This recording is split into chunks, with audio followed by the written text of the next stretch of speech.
Following program is a real estate and mortgage show and does not necessarily reflect the views and opinions of Reality Radio 101, its advertisers and sponsors, or its listening audience.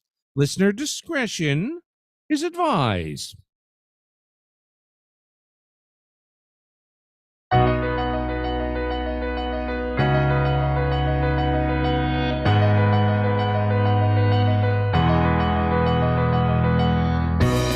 Good morning and welcome to Your Home, Your Money with your hosts, Randy, Jackie, and Anthony, right here on Reality Radio 101. To get on board, send us an email. Our email address is onair@yourteam.pro.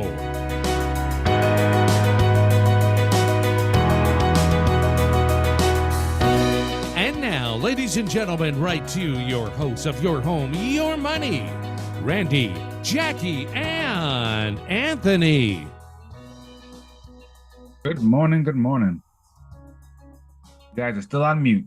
Hello, guys. Good morning. How is everybody? Well, I'm doing quite well. Good. Thank you very much. How about you? I know you traveled and you're in a different part of the country here in Canada. Unfortunately, not under great circumstances, but I hope you're doing well. Yeah, thank you. Thank you. Yeah, we're in Vancouver. Beautiful here, of course. When you're driving down the road, you're looking at mountains. So a little bit different landscape than Toronto. Yeah. But all of our time was spent. We were just with family the whole time, and we go back home today. So today is Saturday here, but we'll be back home Sunday, if that makes any sense. The time difference and all that stuff. Yeah. But I yeah, just want to say happy heavenly birthday to my mama, who I love and miss so much. And today would have been her birthday. right. Yeah, And, September 16th. Yeah. Right. Yeah. So Someone who we love dearly. just wanted to throw that out there. Uh, Well, let's get down to business. yeah, let's get down to It's business. starting to get cold out there, folks. Summer's gone. It's a little more chilly. I'll agree with that. Yeah. In Vancouver, it's a bit chilly. In the mornings and at night. Actually, last night wasn't too bad, but it was hot yesterday.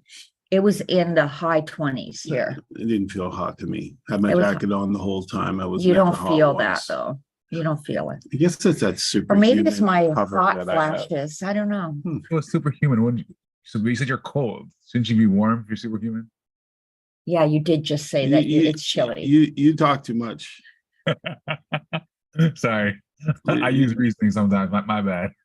Well, you know what it is. It's that there is a air conditioning part of my body that that cools things down quite a bit. So when it is cool, I feel cold.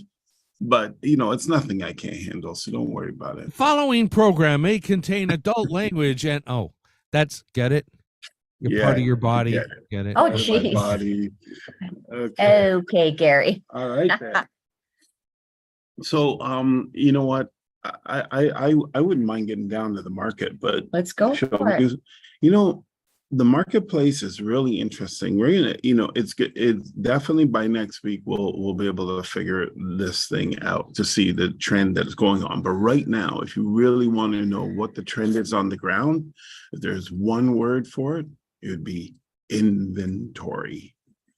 Inventory is flooding the market. Yes, condos especially Condos is in Toronto. yeah, in Yeah. Toronto. A lot of new condos. ones, a lot of but they're not affordable for most people. Well, yeah, Yeah. the big thing about inventory is that it will give buyers a lot more choices. It's going to put buyers a little bit more in the driver's seat where they haven't been in the driver's seat for a very long time. It will put a bit of a downward pressure on price because buyers will have the choice of many, many, many homes, and sellers will be a little bit more desperate to sort of kind of try to get rid of them. Yeah, And especially and- when it mortgage mortgages come due, Well, that's the next flow of inventory, the hidden which inventory I think from the is going to start. marketplace. Because I've talked to a few people and they're like, oh, my mortgage is up in May, and they're like, get Randy to call me, I need to know what to do. And because Randy's a mortgage broker as well. So I'm just a general real estate guy. Just a general real estate guy. I'm trying to, I'm really trying to figure out my place in the team, to be honest with you, with our team, because we do have some pretty intelligent people. And, how are we going to best utilize this moving forward? So that's what we've sort of been working on all this time. And it's quite interesting. And I think I might just be the thought god. whoa, okay. That's a very high, that's something really high to live up to. Thought God. It's just nice to be working with people who are so humble. Like it's You know what I'm it's saying? refreshing. Yeah, well, I live with humble person. Obviously, I'm married to a humble person. It's funny because anytime you put any word before the word God, it really means that the word God is not part of it. The thought God. Actually, Where did you come up with that? Well, because there was a video, and I wish I had it right now. The actual original thought God. There is no thought God. Okay. He was the thought God, and No, it was a gentleman in the States who was the thought god, and he decided that he would run and jump spring over a above ground pool in the winter. And so it was Oh my frozen. goodness, you're talking about that guy? God, yeah. And so he ran and jumped and cracked right through into the water. And so he was the thought god. But he was crazy. He did crazy stuff like that. He was very inspiring. You probably looked him up. He's probably still on YouTube or whatever. Yeah. So that was what he called himself, though. Yes. Now I remember who you're talking about. So I thought I would, in the real estate industry, be the thought god. Yeah, I don't think this is working very well. I don't either. I will work on that. Okay, this is when he starts. Look, my shoulder is out now. He'll slowly take the screen, my humble husband. Well, no, it's just I feel like I'm leaning. But yeah, so What's yes, going on with everybody? For those of you out there, the completion of it. For those of you out there that are waiting for where you get this you people. That are buyers out there that are waiting for the market to give them an advantage. It looks like that corner may be turning. Now we're going to see, because the fall market usually brings in a lot more activity. And if that activity soaks up the inventory, then that will, then that downward pressure on price you may not see. But if that doesn't happen and the market remains fairly stable right now, which we don't think will happen, but nonetheless, if it does happen, will officially be in a balanced market with a bunch of inventory, and a Bank of Canada thinks that they're going to raise the rates again. And if they do that again, and the banking industries continue to tighten their policies and things like that, we will definitely see a slowdown. Scotiabank, for those of you who out there are following it, Scotiabank is not really taking mortgages. They haven't been aggressive on the mortgage scene at all. Their rates are not competitive, and their new leader doesn't come from a mortgage building bank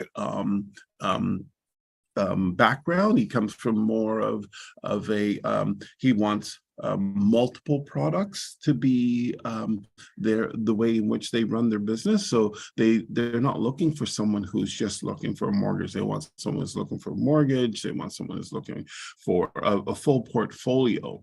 And so they are not being aggressive out there trying to acquire mortgages. Now, what does that really mean to people? Well, here's the thing.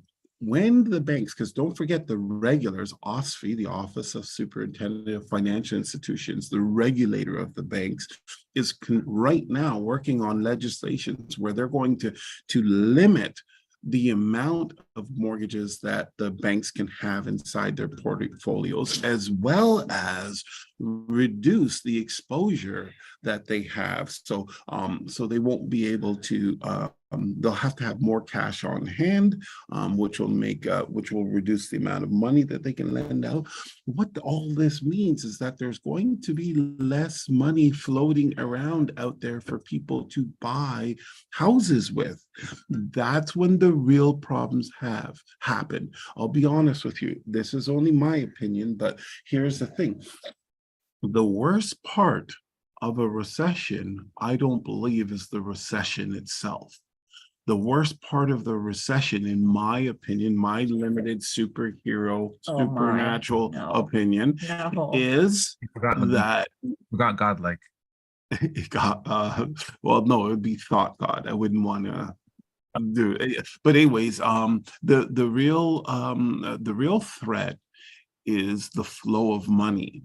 When the flow of money stops, you can't do anything. That's where the real problems are. Because if there's not enough money to go around, people cannot survive in that environment who don't have money, who are looking for money. That's the real problem in a shrinking economy. And so the biggest thing is people, I believe that they believe that, you know, it's negative GDP growth, but we're in negative GDP growth and everyone's not dying. But wait until the banks restrict the money flow. That's when you're going to see people are really dying, because there's nowhere to run and go. There's nowhere to go to save your situation. You're waiting for more money to hit your account, and no more can hit your account. How many buyers are going to be out there? Because it's going to be not easy for buyers either, though, to get a mortgage. Well, this is it. Right? There might be buyers. It's just that there were people who want to buy, who maybe normally could buy, but given the situation at the time, may not be able to because they don't Exactly. I think that's what a lot of people don't realize, that like they're waiting for the prices to come down a whole bunch. But if the prices come down a whole bunch, it's probably because a whole bunch of bad things happen. And if those bad things happen, you probably won't be able to get a house that time anyways, because it'll cost, unless you're a cash rich person who's going to buy it cash, you're not able to get a house too easily. Well, I mean, we just listed a home. I always think cottage because it's up north, but we just listed a home in Hastings, Ontario, and it was a income property. And I was shocked that I got like 5 or 6 showings on it already. And it's kind of in cottage country, but this is a house, like an income with a 3-bedroom basement apartment, totally newly redone. But there's showings on it. Like there's people out there that are still looking to buy. And we have another one coming up this week as well in North York region off the DVP and York Mills. And if anybody's looking for a fabulous home, this would be it. It's 40 Monarch Wood Crescent, MORARCH WOOD. I lost it there for a minute. Yeah, it's coming out. It's going to be hitting the market next weekend, and it's a gorgeous home, totally renovated, beautiful basement apartment in it. Check it out. And kind of just to add on to, because like a social of mine at work was actually looking to buy a home, and as the point I'm getting at with this story is that you have to. So I'll tell you what happened first. Anyways, he put an offer in for a home. This home had, I think, he said he had around 70 showings on it, but only got 2 offers. He was a high offer, but didn't get the property because I guess the buyer didn't judge the situation properly. He thought we're back a few years ago where you can price low and build up the pricing to get what you want. So long story short, he got an offer, or he got offers, but he didn't get the offer he wanted, most likely because right after the next day, he basically put it back on the market for, I think, like $200 more than what it was before, right? So pretty much, if you are a seller, you have to be careful and make sure you're working with somebody who knows what they're doing. The games that worked last year don't necessarily work this year, right? Or not the games, the tactics, the ways of doing business. You want to be careful because like you might get traffic to your house even at the price that's low. Doesn't mean you're going to get a crazy bidding war to bid it up anymore. So You want to be Yeah, careful. I think personally, that's kind of right now not where we are. We're coming into the fall market. A few homes do come on market, and there's still a few buyers out there, but you're right, Anthony. Like you have to work with an agent that's working in the current market. Let's put it that way. I guess that's the best way I can put it. That's up to date, knows what's going on, keeps himself in it. They're educating themselves and they know, and get a couple opinions. I don't like, unless you have like a friend or a family member or whatever that is an agent, but always get a couple of opinions. And if somebody sits down across the table from you and agrees with everything you say, then that might be a red flag right there. Because there's definitely a lot of I shouldn't say a lot, but there's some negatives, of course, in every market. But you need to let people know, like in this market, your house is possibly not going to sell in a week like it was, right? You might be looking at 30 days right now to sell the home. So you have to be patient and be prepared that you're going to have people tracking through your house for maybe a month before you sell. So, it's that's just the way it is. Sorry. Yeah, and transactions are low, right? So Yeah. because transactions are low, your home has to be one of the best. Yeah. If it's not one of the best, then why would buyers pick it? So Yeah. and to be one of the best, you got to bring the best value. So there's two great ways to bring value. One is to reduce your price so that it becomes valuable, even though it may not be in the best condition, or to have it in the best condition, so it's the best looking property. And when you're competing on the best looking property, those buyers don't want to do anything to their home. So you need to make sure that the property is in pristine condition so that those buyers feel that, hey, I can move in and I don't have to do anything because I live such a busy life, and this is what I need in order to make my life comfortable. And so, yeah. And I mean, in the rental market, once again, where we are in Durham region is it's still pretty hot. I mean, like my daughter's out, she's moving out on her own, and she's looking to rent a home for a year till she decides where she's going to have to move or live. And I mean, there was one we saw, we wanted to put an offer in. I sent all her paperwork ahead of time just to say, this is what it is. Can you show it to your landlord and see if he's interested, and we'll do up an offer. So this guy, he's like, yeah, he's like, send over the paperwork, no problem. And before we even did the paperwork, there was 2 offers. So I said to my daughter, I said, okay, the house is not that great. It's starting out at $3,600 a month, and then you got all your expenses, like to be bidding up anything, and you're not possibly going to go into a rental where you could, and because I always would say to clients, we don't do a lot of leasing, but I'll do it if it's in Durham and somebody I know. And well, that's a lie. I try to help everybody, so I just lied there. But you're not going to go in and get a deal at this point. It's really tough, and the prices I think are going to go up again. I mean, and that prices of what? Rent. Right. They're constantly moving up. There's no deals to be had.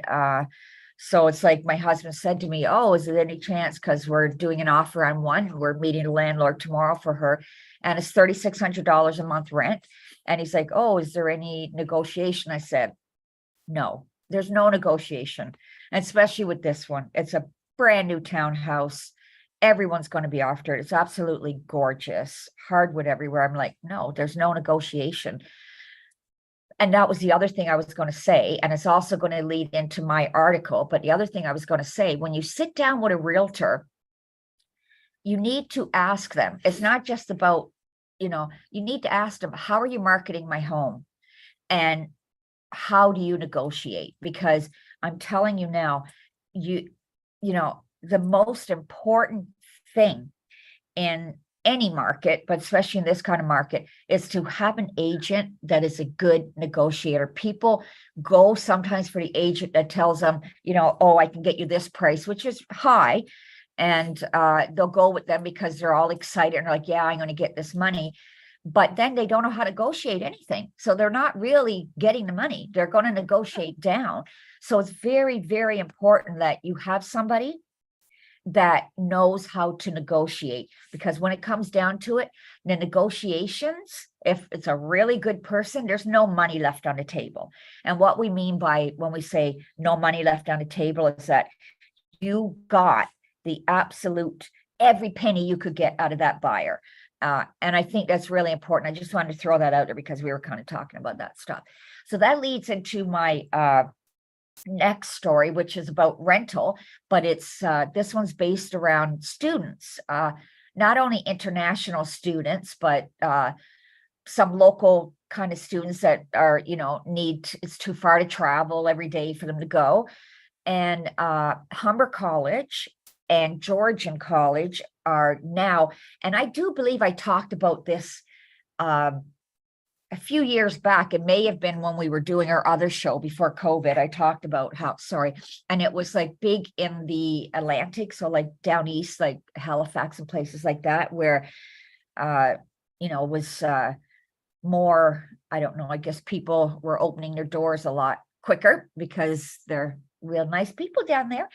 But so what it is that we all know, I've talked a bit about how, you know, students can't afford to live somewhere proper to go to school and to be able to study and have quiet. And you know, we talked about one student that was living under a bridge in Ottawa. And so what they've done is they're pairing up students with seniors who have extra room in their home, so like an extra bedroom or whatever, and the rent is decent. But if the student does some chores around the house and helps them out, their rent can even be lower. And some of them, it's just companionship. Like I talked about a few years ago, where, you know, the student is renting a room and they have access to the entire house. And sometimes the people are single seniors, and, you know, they don't get out a lot, and the companionship, just sitting talking to them for a half an hour a day after school or whatever, is amazing for them because they're not having a lot of adult interaction. And so what they've done is, so they're students that can get a decent rent living with seniors and providing them some, maybe doing laundry, dishes, whatever, and they get a better rent monthly. So I think that's amazing. I almost want to do that, but I'm not a student. Go around and meet seniors in their home, be a companion. Maybe after I retire, if I ever do, maybe I can do that. I love seniors. You'll be a senior then. So seniors and dogs, right up there for me. But yeah, so I think it's amazing. So if there's any seniors out there that you know, you don't mind sharing a space, maybe, you know, like I said, you don't get out a lot, and you can apply to Humber or Georgian right now. That's the two that are doing the program, to have a student come and live in your house for a reasonable rent and have some companionship, get some help, maybe even they do the grocery shopping for you or those sort of things. I think it's an amazing program. So if you're out there, seniors, and you want some time with people, some adult activity with some really nice students that are here working hard, studying, trying to get degrees, contact Humber or Georgian colleges, and that's the two that I know right now that are doing the program. Yeah, that was it. cool. Yeah, I mean, it's interesting. It's amazing, I think. Well, I guess it's as long as the matchup is good. Well, that's the thing, right? They try to match personalities. Obviously, it's not always going to work because, you know, some people are set in their ways in their homes, and some students are probably signing up because they need the cheaper rent, not necessarily that, they want to live and help a senior. But I know that there was one man in particular that I spoke about, and he was Nova Scotia, and he did it, and his life just lightened up because now he had some companionship with a person that he got to see every day and possibly sit down and have a lunch or dinner with and chat a little bit. And he said it was like life-changing for him. So I'm just trying to think, if the older I get, the more set I get in my ways, and I really don't like much change at all. So when you have someone younger who doesn't necessarily have all those habits that they built over decades, tromping through your habit built environment, well, that's why I said it's not for everybody. It could be quite a challenging thing. But it could be something to try. If it doesn't work out, it doesn't work out. True. I mean, but I'm sure at that point you would have to keep the student for them to at least find alternative housing. But yeah, it's not for everybody. Definitely not for everybody. Yeah, I would say make sure you're the type of person who can handle it, because when somebody's in your house, it's not that easy to get them out sometimes as well. So Well, this would be renting a room, so it's different. It's not, they're not renting an apartment, they're just renting a room. it doesn't fall under the landlord. and Yeah, tenant where board, they so- have 48 hours, is it, what to vacate once you tell them? And it's very easy to get someone out if you're sharing a space with them within your home. Well, yeah, it's true, but you still don't have to. Go ahead. Also, no, I was gonna say, when it comes to the landlord and tenant board, the police do not have authorization to deal with the matter. Yeah. But when you're sharing space, the police do. So all you have to do is say that, you Call the don't feel police. safe with this person, and that is it. They're out Yeah. of your house, escorted by the police. It's pretty easy to get them out in that situation but like I said, they're living in the same living space with you, renting a room. And then if they were like my grandmother, Oh, then boy. that situation's not gonna they would last have been very knocked long. out. Yeah. They would have been knocked out the They'd have to first be day. WWE sort of Yeah. special. But that's okay. characters. Your grandma had I had some good times with grandma. Yeah, well, she was living under our roof, so she couldn't kick nobody out. It was different. Oh, she could chase me around with the cane the little bit she could get around. That's true. That's There was some fun days of calling Randy. I'm like, Randy, grandma's gone nuts, come home. Yeah. But she had Alzheimer's, that's why. So, we did the best we could, and we kind of laughed it off, and every day was a new day. And I waited to see what choice words she had to say to me, because I was with her grandson. And of course, nobody was good enough for her grandson. So No, she was right there. are you serious right now? Yeah. Okay, before we get into that fight You here, know that you could go back home and I could get someone to change the locks on the house. Yeah. so before I go on with my article, I just want to put out a little thing to the people listening that if you've sent any emails in, I think Randy got to our email again, because I don't see anything coming in, and I sent the test, it's not coming. So I apologize on behalf of Randy right now. So if you did send the email, the reason we haven't read it is because I do not see it. So apologies there. We will get that rectified. Anywho, I guess to go on with the more real estate stuff. So earlier in the show, we're talking about it might become a little bit easier for buyers potentially in the near future to get a home. That is good if you're looking to buy a home. The bad side is there's a couple bad sides depending on where you're looking to buy and what you're looking to buy, right? So in Toronto, now the first one is more, if you have this type of money, then you should be fine. But like in Toronto, they've actually done some changes to the taxes in Toronto, like the land transfer tax in Toronto for higher price homes. So they've actually have a graduated municipal land transfer tax for homes above $3 million, right? So again, if you're buying a $3 million home, then hopefully you have the fortitude to pay this. But at $4 million, you're paying 3.5% tax, 5 million, 4.5, 10 million, 5.5, and up to 20 million, 6.5% tax. Over 20 million, 7.5% tax. So if you're buying a $20 million home, that's a pretty big price tag up front. Yeah. Look, you want to say something, Randy? No, I missed the numbers.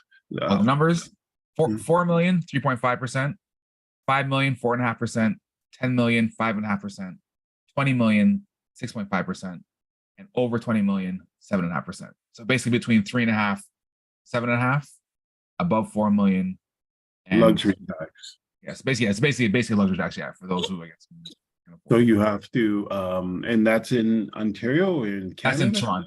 Toronto, Yeah. city of Okay. Toronto. Wow. So they're doing the Who- same thing with who- the cars. So is now they're this- doing it with houses. Who brought this legislation in? Did it? I missed Well, the new mayor, I guess, the new mayor? Olivia Chow emphasized the need Yeah. for affordable Oh, housing and reliable okay. transportation. Okay, yeah, she's big time after The rich. yeah. Well, Because you're rich if you're buying a house like that. it's very 20 million. democratic parties like left party sort of style that she's bringing here. We'll see, because in the states where they're doing that kind of stuff, it's not working out very nice for everyone, but we'll see how it plays. I my thoughts are that can all come out in the wash if they sort of keep the properties for a longer period of time, but it does discourage it's definitely international buyers because we become just more expensive, and then it becomes um less viable, or it becomes less attractive for them to bring their money here. And when they do bring their money here, the thing is that they spend a lot of money here too, so they help to turn the economy. Real estate is one of those wonderful industries that has a great spillover effect. When people buy homes, that they've really loosened their purse strings, and they say, hey, you know what, we need blue sheets instead of the green sheets that we have. And so they're now buying a bunch of blue sheets and a new bed and new pillows and a new couch, and they've gotten rid of this and they're Okay. doing that. What's the point? And well, there's money being made on every single Oh, real yes. estate transaction outside of the transaction inside our economy. You, So discouraging real estate transactions is not good for our economy. That's okay, what but it was. you did that a couple of years back where you said, I know you had, yes, $60,000 that you had done all the research and crunched some numbers, and on average, it was every house that was bought, there was $60,000 offset in other industries because of that home selling, or like you said, furniture. And that, yeah, I remember you doing that. Yeah. So that's in essence why because you're mismanaging, and it wasn't her, she's walking into it, but definitely on a mass scale, our governments have been really mismanaging money. And because you're doing that, now you're looking for other ways to hit the public up for more money, and that's really what's happening. And so she's decided, oh well, we can just hit the rich. The only thing about it is the rich isn't gonna pay. They pass everything down. So What do you through mean? their companies, if Oh. it costs more for them to live, they basically, their companies are going to afford everything, and so it gets passed down to the little guys. It really does. So that whole philosophy that they're going after is, we want the big companies to pay their fair share of taxes. Well, who do you think is paying their taxes? Who do you think? They're going to run their business at a negative profit now, or they're going to take less money, and it just doesn't work that way. What happens is the chocolate bar becomes more expensive because we got to pay that extra tax. So be careful when you listen to this jargon. I would agree with you for like taxing the businesses, taxing the homes. I don't know if it's the same correlation, but yeah, and end of the day, I don't know how much of a if anything, it'll just maybe slow down how many of these houses get bought and sold, because people are going to want to pay that extra tax.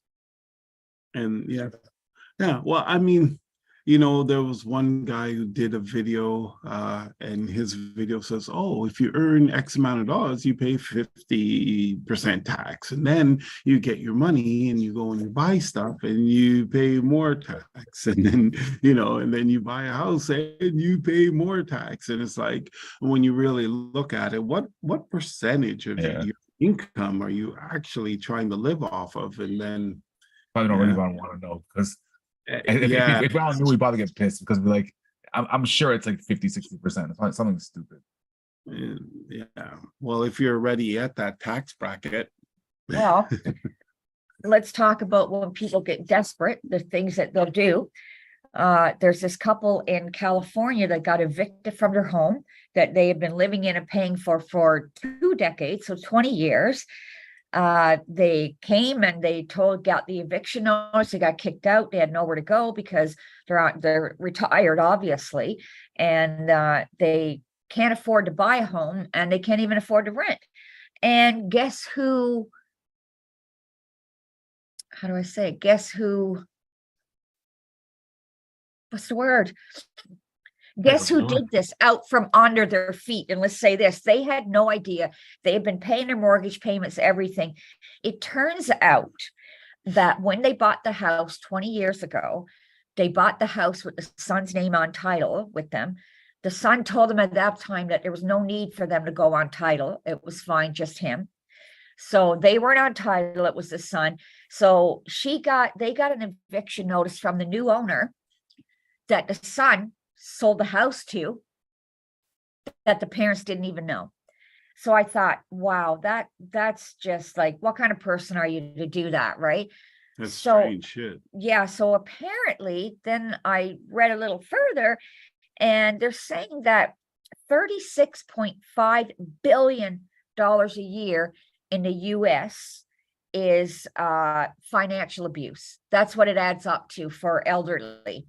So, and almost 60% of these cases, guys, over half of these cases are a family member that's doing it to a family member. It's not like mortgage fraud or anything. It's like, how can you do that to your senior parents? How? So the younger son has started a GoFundMe page for them because they have nowhere to go, these people. I mean, how sad after 20 years of paying, and nobody can help them because the house was in the son's name. No lawyer. They contacted lawyers, and there's nothing anybody can do to help them. No, yeah, I don't think so. Be careful when you're older.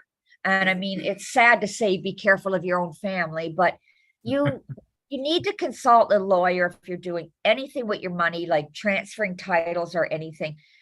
Because as much as we don't want to think that our kids or whatever would do it to us, it's happening out there. Like desperate times, they take desperate measures. So just get some advice before you do that. You just don't know in 20 years where that child is and what they're thinking and what they're going to do. You see it all the time when in estate settlements, whatever it is, where siblings are fighting for every penny. It's like, again, knock on wood, my dad's still here, so hopefully, and I have 4 siblings. I'm of the state, like, if there's anything there, I that's like the last thing on my mind, like trying to get money out of one of my like loved ones like passing, right? So I personally, I don't get it, because like at the end of the day, it's money. I guess I know we all need it, but it's just money. So I'm gonna beg and claw for an extra $2, and I'm gonna fracture the relation that we've had for our whole life. Like it's happening though, Anthony. No, I know. I've seen it. I've seen it many times. A lot. Yeah, and it's pretty sad. It's pretty sad that you could do that to your parents or whatever. But unfortunately, the way life is, we got to protect ourselves from everybody. And you're right. When somebody passes, right after the whole shock and everything is done and the funeral's over and everything, that's when the fighting starts. So I guess this son thought, I'm just going to take all the money before that, and I'm not going to be fighting. But the thing is, what I don't understand, like, again, I don't know. Obviously, we don't know the situation of all these people. Like, if the house is in his name, worst case now, whenever the parents do die, the house is his anyways. Like the siblings couldn't come after him, even though he should technically share the money. But for him, it was just, I guess, a waiting game, but I guess he didn't want to wait anymore. But that's Yeah. just, Who that's, knows? I don't know. Like, that is like the low of the low to me. Yeah, very, very, very. But Very disgusting. so I thought I'd talk about that because it's pretty, it's shameful, I guess. Yeah. So what Yeah. buzz do you have, Anthony? Well, the first one I showed you guys, shared with you guys. The other one is kind of the same kind of principle. So this one is more for the next one kind of affects everybody in the Durham region, actually. So in the Durham region, if you're living out here, you would have gotten probably a notice. I'm not sure if it's necessary. Basically, a nearly 10% property tax guideline in Ajax, Whitby, Oshawa, basically all of Durham, in 2024. So of that 10%, 2.5 is supposed to go to the police, and 9.7, and the rest of it is supposed to go, I guess, to other stuff. So, on average for house, which is the assessed house of 483,000, that'd be an extra $301 in 2024. So, pretty On your much property 10%. tax. Your monthly tax, yeah. Yeah. But yeah, so just like, yes, you're, as a buyer, you might be able to get into a house cheaper, but the cost of owning that home, whether it be your mortgage, whether it be your hydro, your other stuff, now even your property tax is also going up as well. So just be wary of that as well. And it's just crazy that 10%, that's a huge jump for year over year. Like that's I get it. I get we have the inflation, but it's just like, it seems like all the inflation's affecting everything except for our income, right? So all of our expenses are going Yeah. up, but the income is pretty much staying where it's at. Well, as you see, the government is very concerned about inflation, and that's why they've got to inflate everything that we have with them, right? That's why everything needs to be inflated. That way they can be concerned about inflation. So it's absolutely, I don't know. Don't tell us that you care about inflation when you're jacking up everything around us. You know, I don't know. Well, they We don't can leave care. it there. They don't care about the quality of life that people are having to live. Let's put it that way. Yeah. So all you Durham people, I guess if you didn't see it so far, sorry to be the bearer of bad news, but just so you know, make sure you save a few extra pennies for next year. Well, I guess not even pennies, a few extra dollars for next year.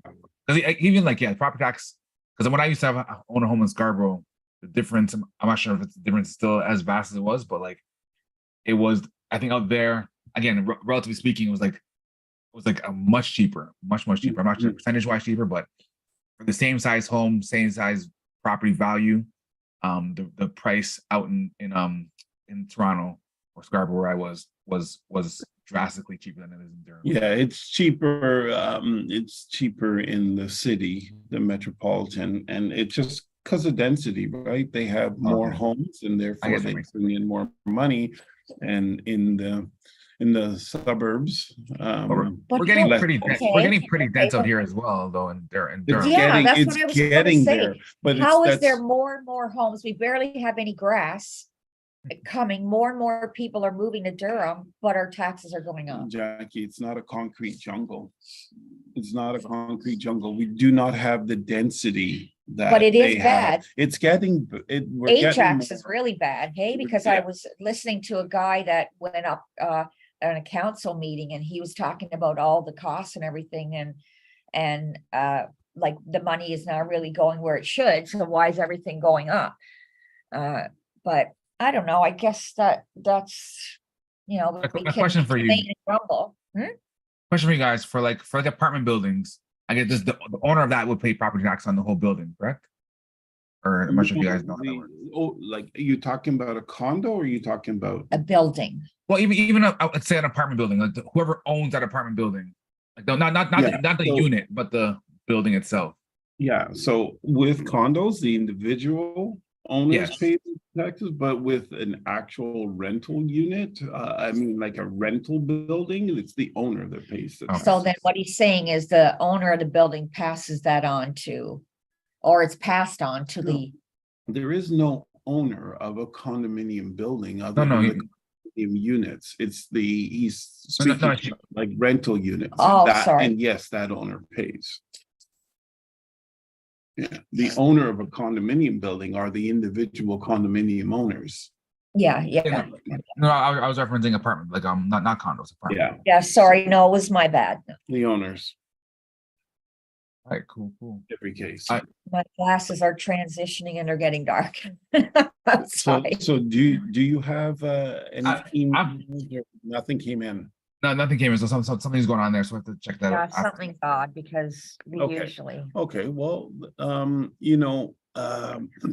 we crossed over 8,000 or 8,022 this listener, so that's good. yeah, So we thank you definitely guys for being, we definitely have a number of emails, and we'll figure out what that we'll system have to is do them next week if they come in, I guess. and figure it out. Sorry for not getting back to you, but Yeah. we're gonna jump into a little bit more of the market now. If you guys are Yeah, finished I'm with done. buzz. Yeah, go ahead. There's some cute little things. August, so May, June, July, August, what happened to our real estate market? And so I just thought, in terms of looking at how much money homeowners are making when they own their homes and things like that, because I had a good jump at the beginning of the year, but in May it turned, and the month of May to June, we lost $13,800 on the average price overall. Homeowners, and then from June to July, that was a big loss. That was a loss of $64,000 on the average price. So that's just huge, and this is why we're really concerned about the marketplace right now. And then if we look at from July to August, there's another $35,000 decline in the average price. So from May to August, overall, we're seeing 112, almost $113,000 decline in the average price in the GTA across all property types. So that is basically the current trend of the marketplace. What really, what else can we really take from that? Well, if we look now, this is when we're talking about month over month, right? But remember, we have to take it with a little bit of a grain of salt, because typically speaking, the May to June, to July, and July to August are pretty much the worst months of the year, but they're usually not this bad. Like they're usually not like over $100,000 loss in those months. Otherwise, it would make sense for everyone to wait until May, June, July, and August to buy homes, because they would be greatly discounted at that point. So right now, you can consider the homes greatly discounted if the market is going to again pick up and continue on its path. But if the market does not do that and it continues to decline, then it's a great idea to wait.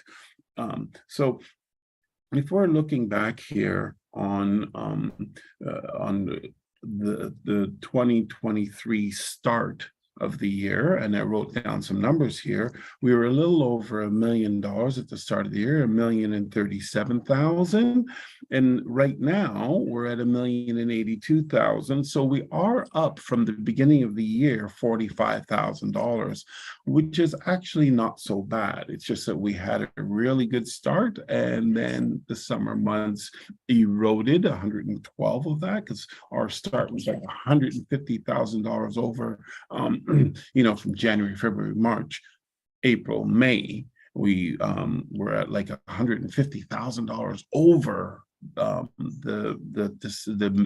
January numbers, and then May, June, July, and August 112 of that, leaving us with $45,000 over our January numbers.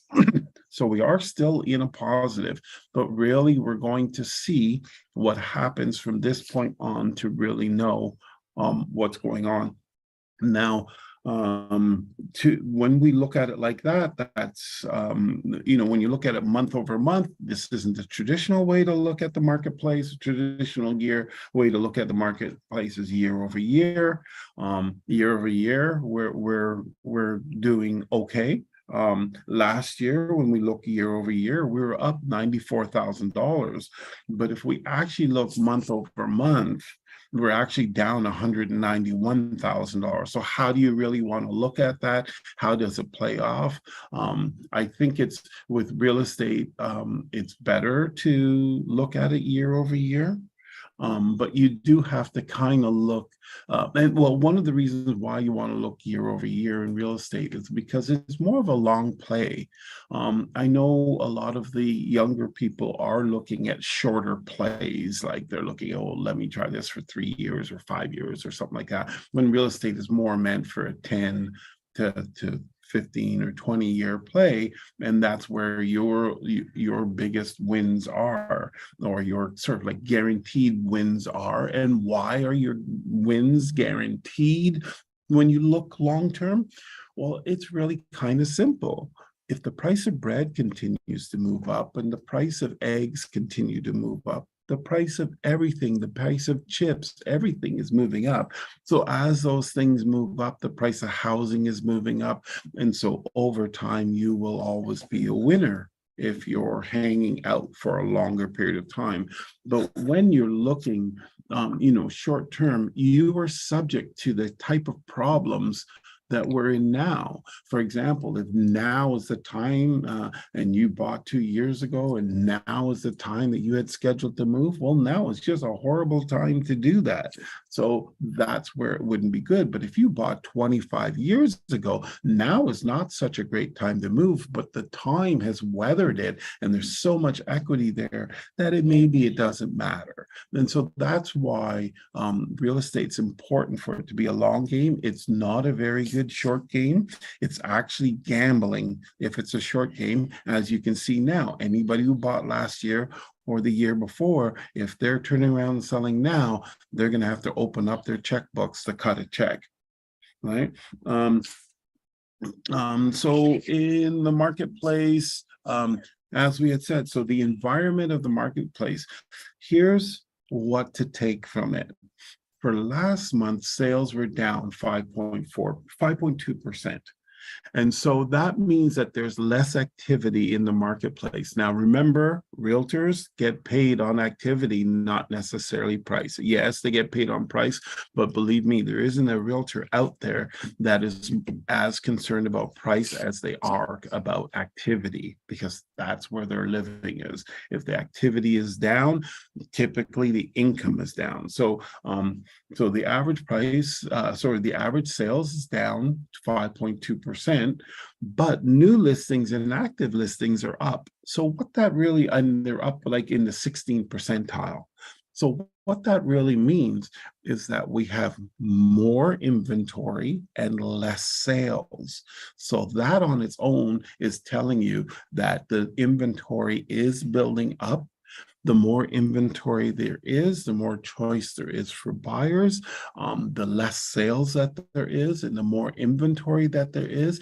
That process on its own puts a downward pressure on price, which means that the market would start to become more favorable for buyers.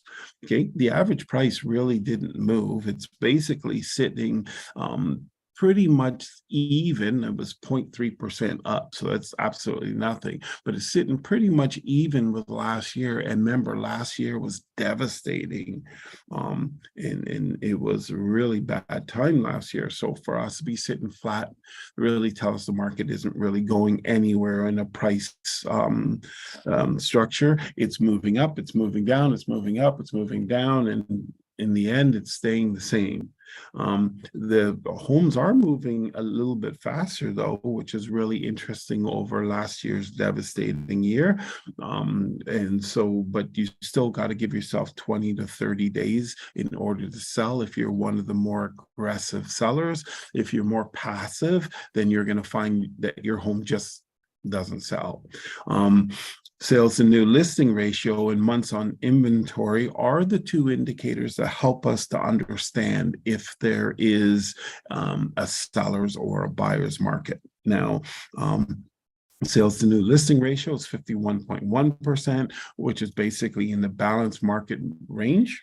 And months of inventory is 2.2% overall on the GTA. In a lot of areas, it's much higher. In some areas, it's a little bit lower, but overall, it's 2.2%, which is right now a seller's market moving towards a balanced market. So the other thing that we look at is sales to new listing percentage.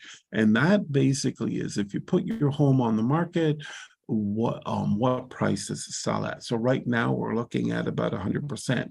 So what that's saying is that the people who are playing the game to list their home at a lower price and looking for offers are not seeing great results, typically speaking.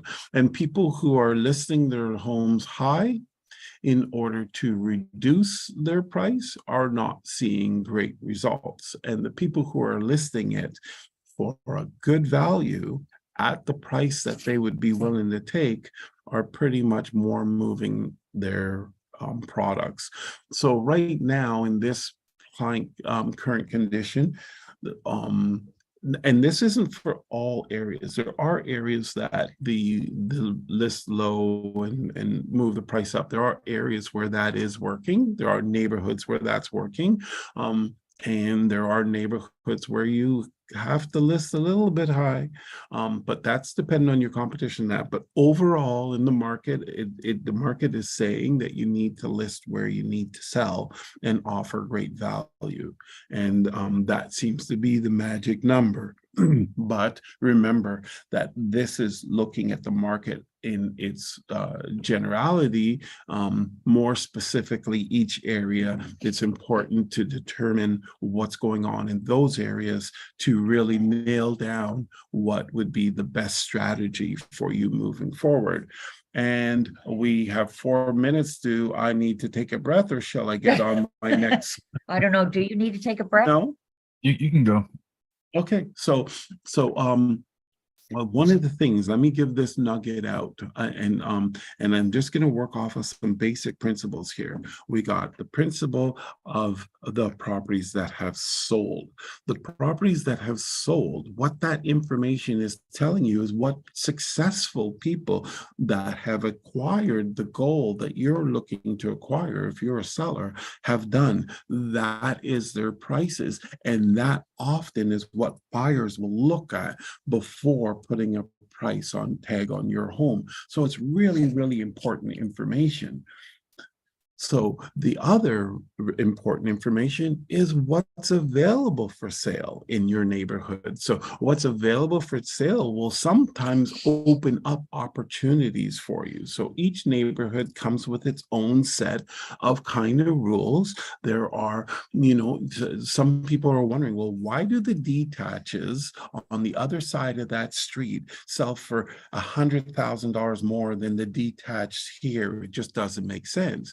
But one of the things that you do is drive that neighborhood. When you drive that neighborhood, you see that all the homes are detached. And then therefore that becomes an executive detached area, which means that all the people who live in that area have a certain income in order to buy those homes. But the area that maybe you're in has townhouses and condominiums and things like that. So the income in your area is very diverse, and the lower price stuff is pulling the price of your home down. So that's why you'll sort of see that. So when you start to look at what's available in the marketplace, it will start to tell you different opportunities that are available. For example, if your home, you believe your home is worth $1.2 million, and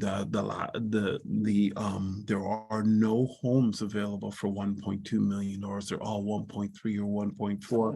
You may be able to list at the 1.25, 1.29 and get it, because there is a shortage of homes in that lower price range, and all the other homes are higher. So that's why we look at what's available. And finally, what has not sold, what has expired, what has suspended, what has terminated, what deals have fell through. We look at that that information to quite simply tell us what not to do, what the people have tried and has failed. And so that if you're looking to list your home in that scenario at 1.35, well, all the people who attempted to do that with that your size home have failed. That tells you right there that it's not going to work, and it hasn't worked in the past. So why would it work now, especially in a declining market? I hope you find this information helpful, and look We're out. to see you on the other side. We'll see you next week in Toronto. We'll be back on home turf.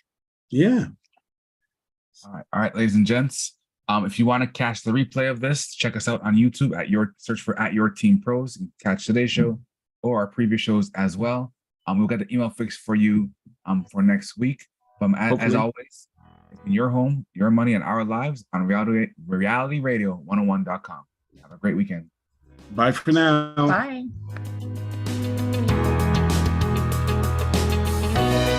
Thank you for listening to Your Home, Your Money with your hosts, Randy, Jackie, and Anthony, right here on Reality Radio 101.